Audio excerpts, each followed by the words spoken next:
Hi everyone, welcome back to the kingdom. Welcome back to the kingdom, or welcome if you're new here. I am so happy to see you again. Like 5 in a row. We're really doing this thing. We're really doing this thing. We are really doing this thing. Wow. It's so good to have you here. I just want to let you guys know every time I pick up this mic, I am like winning a war with the devil. I'm really winning the war with some girl tagged me in an Instagram reel today and she called it the deceiver. And I love that word. I don't know if she has something against the word devil. Maybe it's too harsh, but the deceiver. Every time I pick up this podcast, I have won.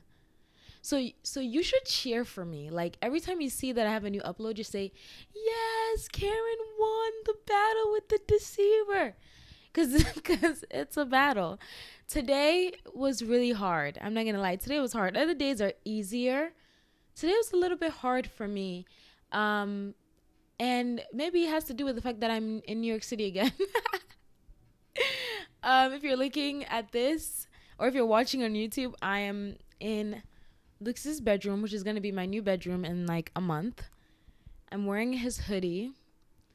I am in New York City and I just have a little bit of conflicting feelings about it, but I want to embrace it. Like I want to embrace being here. My heart and soul yearns for it. But something about it just puts me on edge. I think I came to New York City last year with so much excitement and vim, like so much vim. And the vim kind of died down, and I'm just like feeling the weight of the city. It's not something I'm scared of because, like I said in my obedience episode, I don't think my mental health cleared because of where I was, because I was in Massachusetts, because I've been in Massachusetts and been like in turmoil before. So it's not necessarily the place, but it is because of obedience. So yeah, anyway, what am I saying? I'm here for a week because Lucas and I's 2-year anniversary is this weekend, which if you're listening, it was last weekend. And I'm really excited about that. We have some exciting plans. I'm making plans with my girlies out in the city. Like I'm just meeting up with everyone again, and I'm getting that like excitement, and I just love the community I've built here, the people that I've met. And even after I record this episode, I'm going to meet up with two of my friends for Bible study. So I'm excited. I'm excited. But I had a little bit of a hard day because anxiety really got the best of me. I was feeling anxious all day. And on top of that, I was like, what am I going to record? What am I going to record?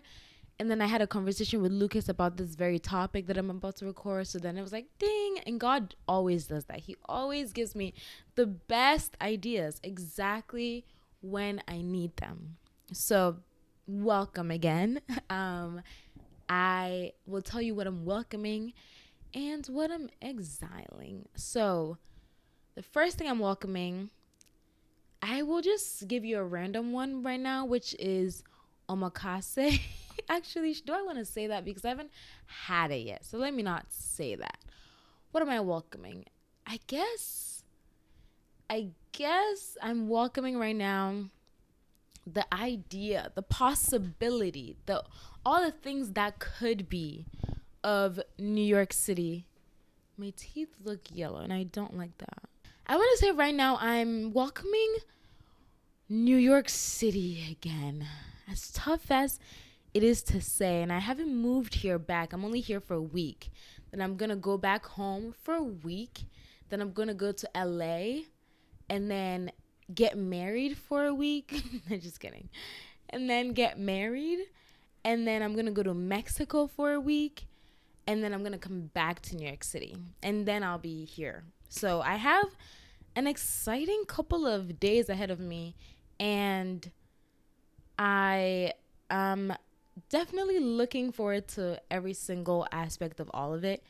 I think right now, though, I'm opening myself up to New York City again. I fled, to be honest. To be honest, I did flee. I think God was like, pack your bags, and I no hesitation, boom, out of there. But I was leaving in a way of like, I felt defeated, and I feel like I want to come back and reclaim it, if that's what God wants me to do. I will be moving into this apartment because with Lucas, it is in the Lower East Side, which is like my honestly dream location, one of my dream locations to live in New York City. I've always been jealous that Lucas lived in the Lower East Side, and his roommate moved out. So he's gonna renew the lease, and I'm gonna move in into 2-bedroom. We're gonna have this room as the bedroom, and then the other room as like a studio slash like an art studio for him slash like a podcast studio for me. I love it all. The living room is cute. It's a 6th floor walk up, and when I was telling my friend this, I was like, it's a 6th floor walk up. That's the only red flag.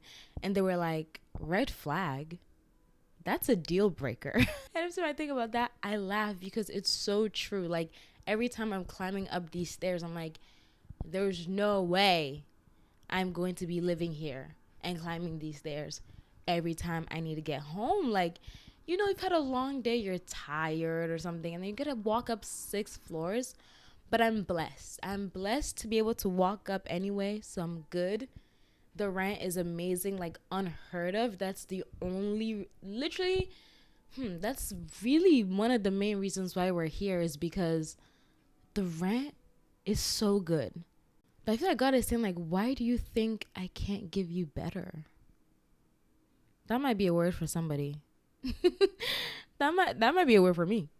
Because I was just about to, as I was saying, I was like, one of the main reasons we're staying here is because the rent is just so crazy, unbeatable. And I felt God say, like, why don't you think I can give you better? I'll ponder on that, you know? I'll let that sink in.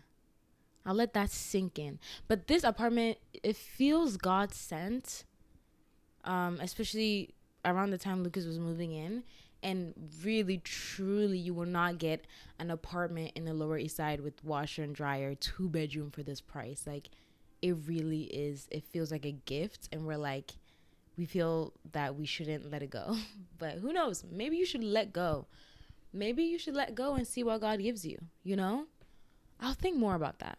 But yeah, I'm welcoming the possibilities of what New York will mean to me again, being an NYC girly again, and just like coming back stronger and better and just wiser and full of life, you know, in a way.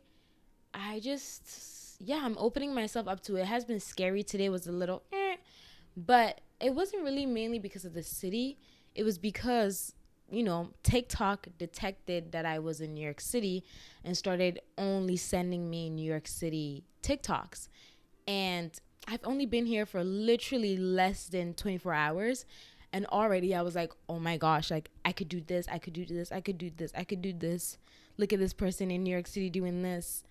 And that was what caused me to have a bad day. And that's what this podcast is about. So I am exiling, on that note, I'm exiling comparison. That's what I'm exiling, comparison. Because, what is it? Comparison is the thief of joy? Or something like that? Comparison is the thief of joy. Yeah. I think that's right. Yeah. So I'm just gonna exile a little bit of comparison. I don't want it. I don't want to do it. And I find myself in that loop all the time. So that brings me to this podcast episode.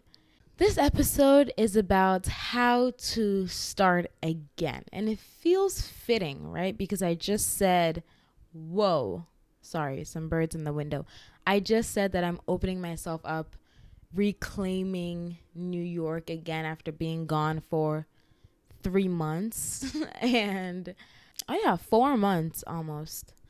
I want to touch on the topic of starting again. I was having a conversation with my mom about 2 days ago, I think, and she was talking. I was telling her like that when I'm in my 20s, it feels like there's so much out there that I want to do, and it's like, do I want to go this path or this path or this path or this path, like there's just so many things that you could do, that you want to do, and you feel like you have to choose one and stick to it.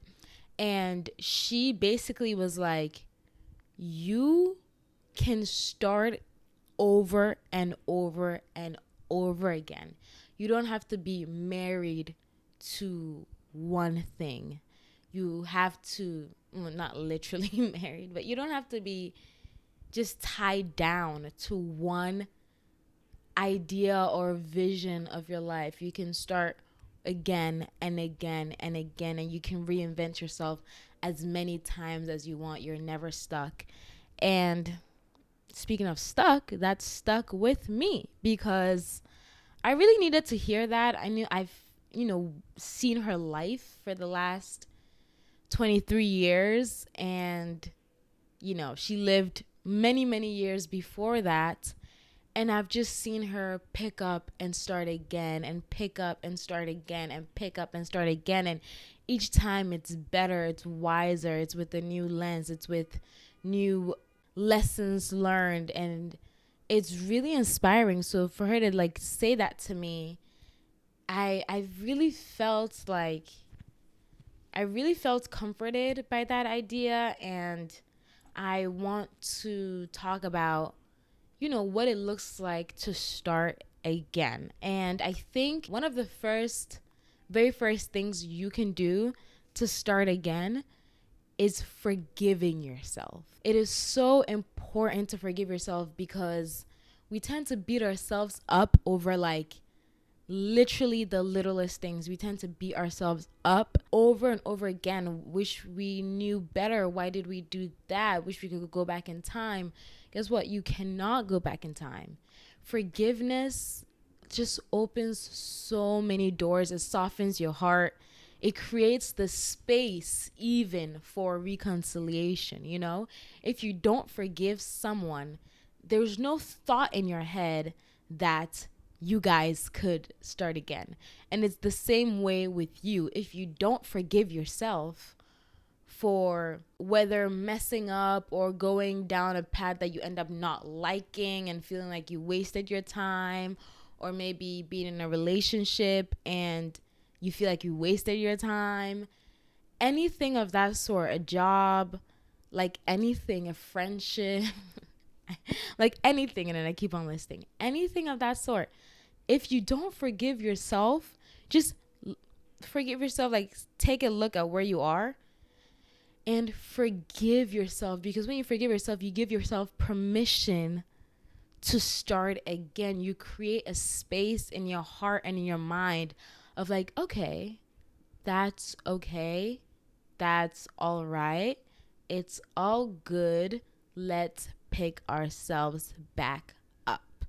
And yeah, and I don't know what forgiveness looks like for you, but for me, it's just really sitting down, meditating, thinking about what I thought I could have done better, or what where I fumbled the bag. Even today, like I was supposed to record, at like 12 p.m., then at 3, and then at 4. And then if I lay there thinking, oh, time has passed, I can't record now. It's getting darker. I can't record now. I am never going to record. You get me? So I just had to be like, it's okay that you didn't record at 12 p.m. or 3 p.m. like you envisioned. It's fine. You can still record. Like, you can still start again. You can still do it. There's still time. But just being okay, not beating yourself up and like going in circles and circles and circles of self-pity and anger, and just being like, it's fine. It's all right that you did that. And guess what? God has forgiven you. Also, God doesn't even care. Literally, God is not even worried about that. Forgive yourself. The plans are still going to be there. The purpose is still going to be there.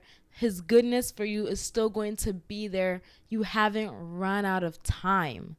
You are still so young. There's still so much time. Tomorrow is a new day.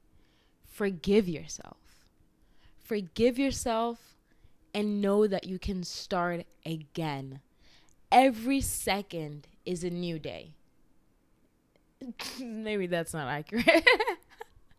Me trying to sound profound.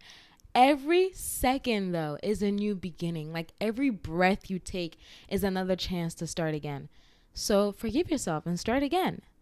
And I think the second thing I do when I need to start again, and honestly, I start things again all the time. Like if you waste half of the day in bed, you can start again. If you haven't done anything all week, you can start again. If you haven't read your Bible, this one gets me. Like when I don't read my Bible for like 2-3 days in a row, whatever it looks like for you, and I keep beating myself up, like in the back of my head, I'm like, oh, I haven't read my Bible. And then I'm just like still continuing to not read my Bible because I'm dwelling on the fact that I haven't in so long.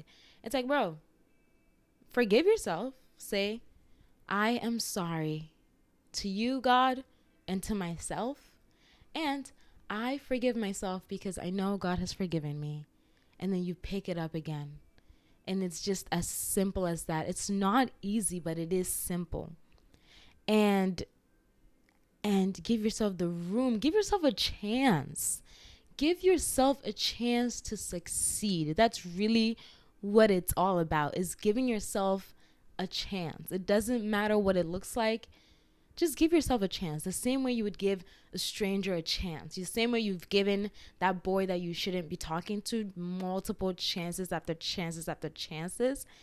Give yourself that same chance. Give yourself that same grace, you know? Yeah, so I was going to say the second thing that I do is I take inventory. I take inventory of where I am, where I'm going, where I want to be. Just take stock. Look at yourself. And I do this by journaling. I mean, that's really the only way I can do it. Maybe going on a walk also might be good.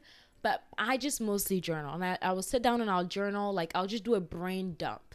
And when I do a brain dump, it feels like I'm just clearing out all the scattered thoughts and just how I feel, whether good or bad. How bad I feel, how good I feel, it doesn't matter.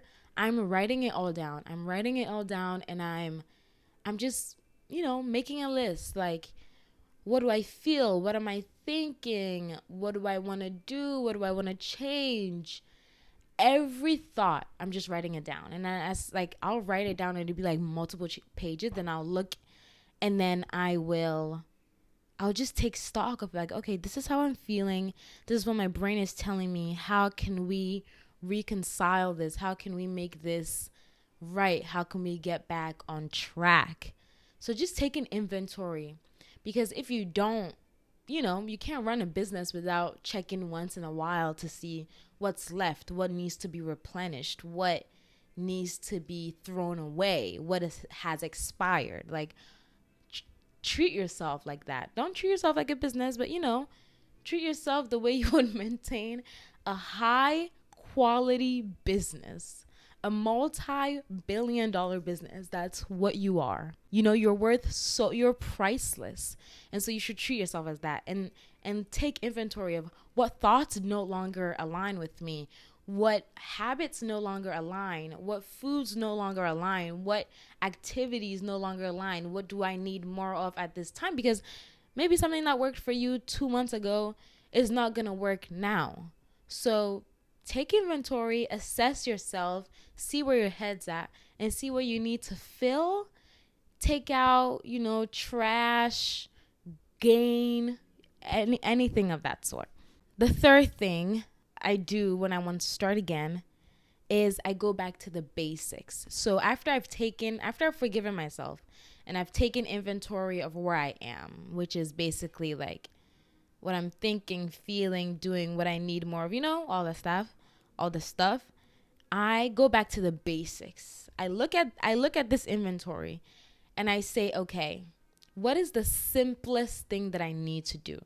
It usually is praying for me personally. I don't know about you, but I will look at my brain dump and I'll be like, first of all, I just need to pray. Like, I really just need to pray. So I'll sit down and I'll just pray. I'll put on some worship music. I'll read my Bible, like just starting spiritually, because we are spirit beings, and you cannot like, you can't walk around and ignore your spirit. That is probably one of the worst things you can do. If you forget that you, like, one of the worst things you can do is forgetting that you're a spirit being and acting like it's all physical, it's all carnal. No, you are spirit. And most importantly, you are the spirit of God. The spirit of God resides in you. So nurture that spirit. Feed the spirit first. When you feed the spirit, oh, you bloom. You bloom, baby, you bloom. So feed the spirit. Sometimes that even looks like exercising also can feed the spirit.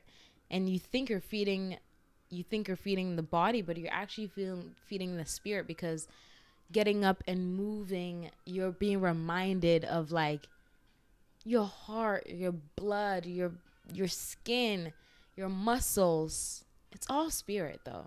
You get me? So go back to the basics, and I'll just tell you what that looks like for me, because that's really all that I can do. Also, if you hear, oh my goodness. Yep, I'm back in New York City. Sorry, there's an ambulance.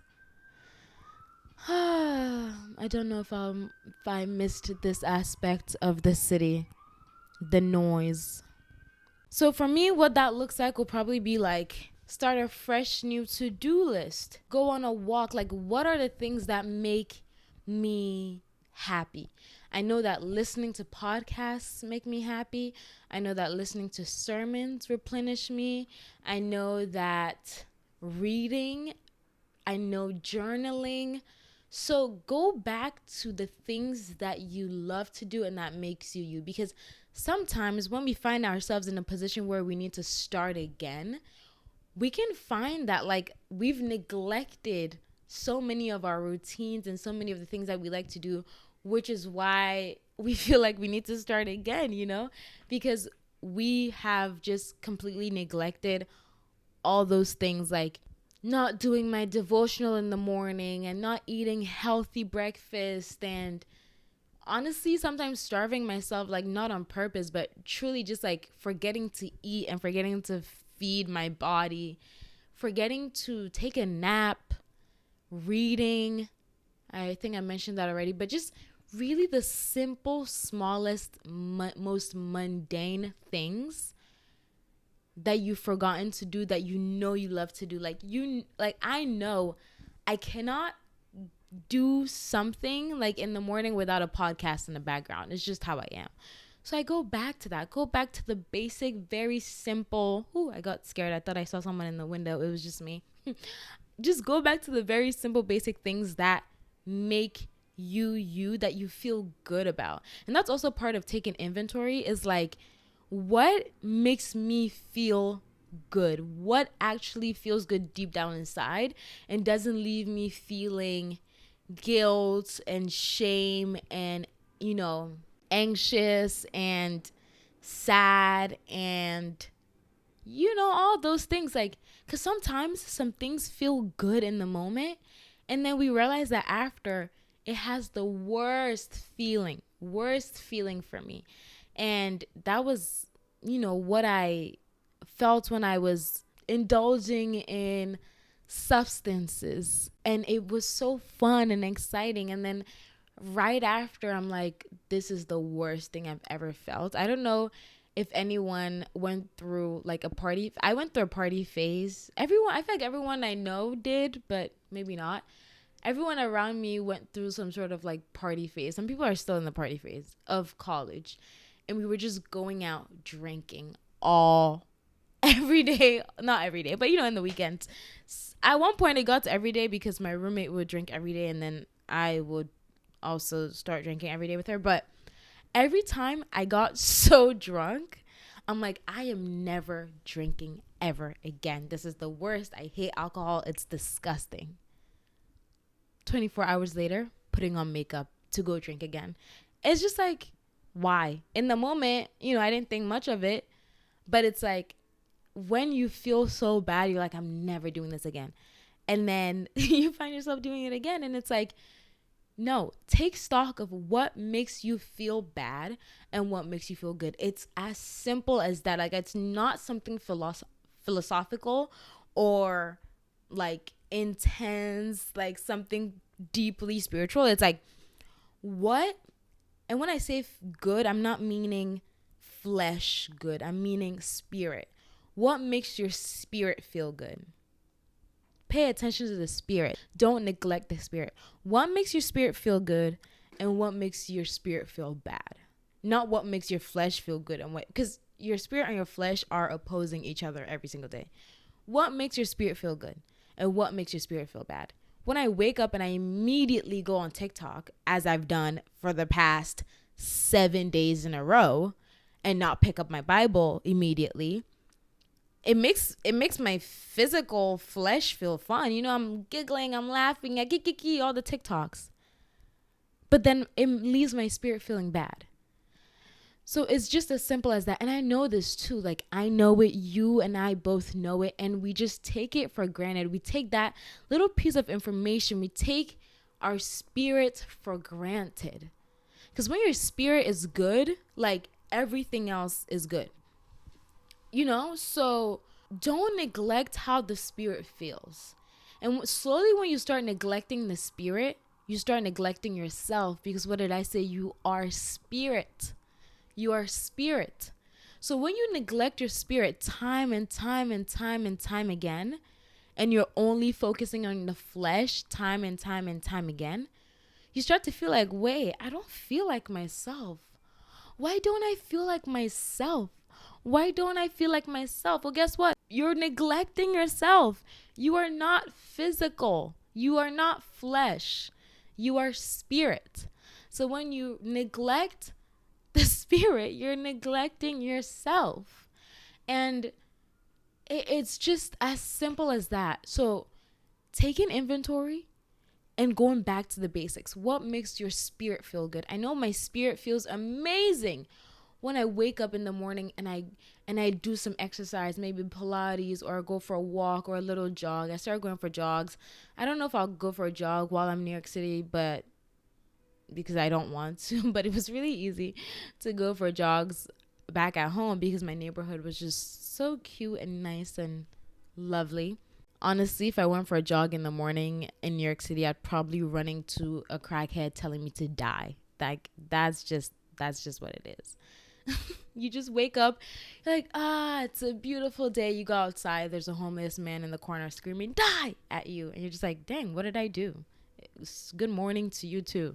So I know my spirit feels amazing when I wake up and I exercise and then I eat a healthy breakfast and I do my devotional and I journal and then I get on with my day. Shower, put on a nice clothes. Like, all these things, I know my spirit feels amazing when I do that.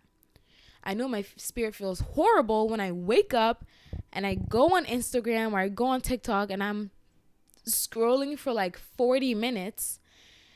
And then already I filled my mind with so much of what the outside world is doing.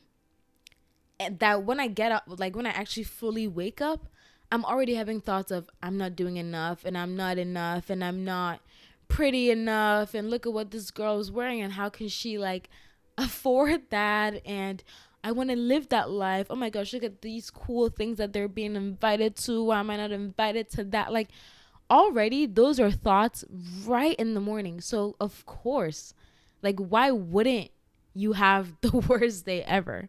because you're filling your mind up with this, and then then when I know that my mind is being filled up with this, I wanna distract it. So then I start listening to random music that won't make me reflect and won't make me think about the negative thoughts I'm having. And then I'm just like occupying myself with like Netflix and TV and then random tasks just to distract myself, because I already woke up feeling anxious and bad about myself. And this happens to so many of us, and we know the root is social media, and we still ignore it. Which leads me to my fourth and final point of starting over is do what's best for you, even if it hurts. As much as it hurts to not go on TikTok, that I'm saying hurts like it's some crazy thing, but sometimes, it really feels like I need to be online. I need to be online. And we know that's the root of so many of our insecurities and so many of our comparison issues. And we still spend hours on it. And like, yeah, sometimes TikTok provides comedic relief and education, but it's very rare that I leave a TikTok binge feeling amazing. But if I left a prayer binge or Bible binge, an exercise binge, a talking to loved ones binge, then I feel so good. So do what's best for you, even if it hurts. Pick up that like mic again. Pick up the camera again. Pick up the brand that you put down. Pick yourself back up again. There's so many things that, it feels like it's difficult in the moment, and it feels like what's the point anyway, and it feels just unattainable and unreachable. Pick it up again. Pick it up again. There's nothing that makes you feel worse than neglecting your spirit and lack of discipline. And I'm like, I sit back and I'm like, wow, everyone that says wake up bright early in the morning and exercise and have a good meal and journal, like they know what they're talking about, because it works every single time. Waking up, starting my days off like that, it works every single time. It works. But then I will find myself in like a routine or stuck in a loop where I'm not doing any of those things, even though I know that it doesn't work for me and it's not going to produce the outcome that I want. I neglect myself. I'm just saying now that it is, mid-November. December's right around the corner. We're about to start a new year. Don't wait till January to start again. Start again now. Forgive yourself. Take inventory of where you are. Go back to the basics of what feeds your spirit, and please do that. That is probably one of the most important ones out of all of these things. It's going back to the basics of what feeds your spirit. Back to what you like to do, how you like to spend your time, speaking with friends that you haven't seen in a while, catching up with family, spending time with family. Put that phone down. Put that phone down. And then doing what's best for you, even if it's hard. Even if it's hard and even if it hurts. Put that dab pen down. Put that vape pen down. Put the phone down. Put the pornography down. Put the sad music down. Just put it down. Put down your devices and feed your spirit. And then you will feel such a sense of renewal and newness and acceptance that you've been missing for a while. So yeah, don't ignore what the spirit needs. I do this so much where I know exactly that if I lay in bed and scroll on TikTok tonight, I will not sleep till 12 a.m. and then I won't wake up till 10 a.m. the next day. Or I'll wake up at maybe 8, which is way later than I want to. And then when I wake up at 8, I'm like, oh, I woke up late. So what's the point? Let me pick up my phone again. And I'm scrolling again for another hour. Get out of bed at like 9, 10. Go downstairs and just start working because I'm like, ooh, I woke up too late. I guess I don't have time for exercise and Bible. and it just throws everything off. But I know what's right. I know what's right. I know what's right is going to sleep early. I know what's right is waking up. But it's like, why don't we want to do that? You know? So don't ignore how your spirit feels, and don't ignore what your spirit needs. And this is your permission to start again. It's okay if you've been stuck in a bad cycle of watching things you don't need to be watching and consuming things you don't need to be consuming and indulging in vices that you know have been very harmful to your spirit but very, very good on the body. You know what I'm saying? Don't do that. Well, it's easier said than done, I know, but this is your permission from God to forgive yourself, because he's saying he forgives you. He forgives you. Forgive yourself because God has forgiven you. Take inventory of where you are, journal, do a brain dump of what needs to be replenished. Go back to the basics of replenishing those things and removing things that don't need to be there, ending relationships that don't need to be there, and do what's best for you even if it's hard. Do what's best for you even if it's hard. And don't forget to involve God in any of this. If any step of this process is hard for you at all, just say, God, please give me the strength. God, please give me the grace. Because sometimes I be wanting so many like simple little things, like the strength to get out of bed and the strength to pick up the mic and the strength or the creativity to know what to talk about. And I'm forgetting that there's someone who can easily give that to me in a second if I ask. So don't forget to ask also for anything you need along the way to start over again. And just know that God is with you each step of the way, and it's okay to start again. Don't wait till New Year's. Start now, so that by the time the year starts, you're already in motion. And if you mess up any step of the way, if you mess up, just remember, it's okay to start again. You can start as many times as you want to. Each breath is a new beginning. That's it for now. Thank you so much for listening. I love you. I do. I will talk to you next week in another episode. Woohoo! Whew, I'm so glad I was able to do this. Thanks so much. And yeah, I'll talk to you again. Bye-bye.